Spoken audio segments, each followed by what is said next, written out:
All right, let's dive right in. We're going to tackle a huge question today. How can one single number, an interest rate, send the entire stock market on a wild roller coaster ride? We're going to break it all down. It's a fantastic question. We all see the headlines, we see those crazy market charts, and honestly, it can feel completely random. But as you're about to see, there's actually a very clear and pretty fascinating logic behind all these massive swings. The simplest way to get your head around this is to picture the Federal Reserve, we'll just call it the Fed, as having its hand on the economy's thermostat. When things are getting a little too cold, a little too slow, they turn up the heat. And when things get way too hot and risk boiling over into inflation, well, they cool it right back down. Seriously, this one idea is the key to understanding everything else. So, how does the Fed actually control that thermostat? Well, they use a kind of master switch called the federal funds rate. This is their #1 tool for steering the entire U.S. economy. Now, you and I, we are never going to pay this rate directly. It's strictly for banks lending to other banks. But don't let that fool you. Even a tiny little change right here sets off this incredible chain reaction that eventually reaches every single one of us. This slide right here shows you exactly how that ripple effect works. So the Fed sets its target rate. That changes how much it costs for banks to borrow money. Then they pass that cost on to their best customers through what's called the prime rate. And that rate, that becomes the foundation for everything else. Your mortgage, your credit card rates, and all the loans that businesses need to grow. It all starts with that very first domino falling.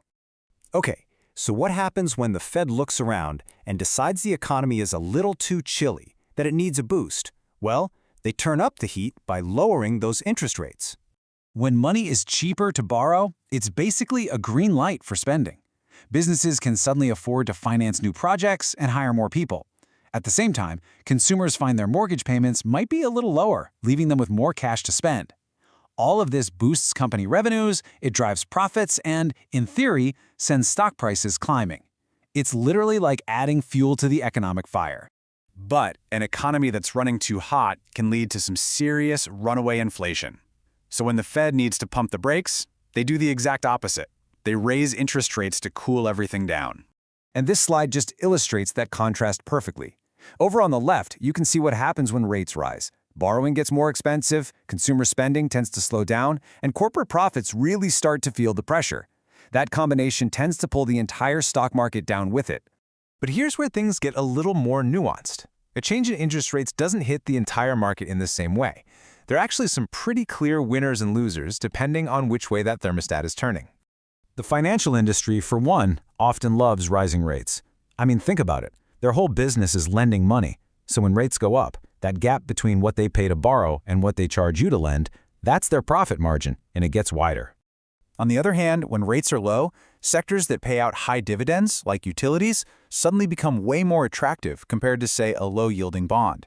And for all those growth-oriented companies, especially in tech, cheap borrowing is the essential fuel they need for expansion and innovation. So, up until now, we've been talking pretty much exclusively about stocks. But for that other major asset class, bonds, the relationship with interest rates is completely 100% flipped on its head. This right here is one of the fundamental, just unbreakable rules of investing. When one goes up, the other goes down. Period. It's literally a seesaw. Think about it. If the Fed raises rates, any new bonds being issued will pay more. All of a sudden, your older bond with its lower rate doesn't look so appealing, right? So its price falls. But if rates go down, your older, higher-paying bond becomes a hot commodity and its price shoots up. And finally, let's talk about the real X factor, which is often way more powerful than the rate change itself, and that is market psychology. 12 months. That's roughly how long it can take for a rate change to really filter down and hit the real economy.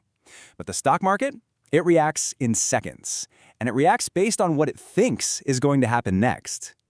This is absolutely critical to understand. The market is a forward-looking machine.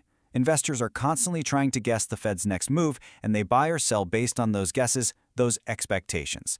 The actual announcement can sometimes be way less important than whether it matched what everyone predicted. For example, let's say everyone expects a 0.5% rate cut. If the Fed only cuts by 0.25%, that's still good news, right? Well, not necessarily. The market might actually fall because it was a disappointment. It got less than what it had already priced in. So you see, this isn't about simple cause and effect. It's a really complex dance of economics, these crazy ripple effects, and mass psychology. But now you understand how the thermostat works.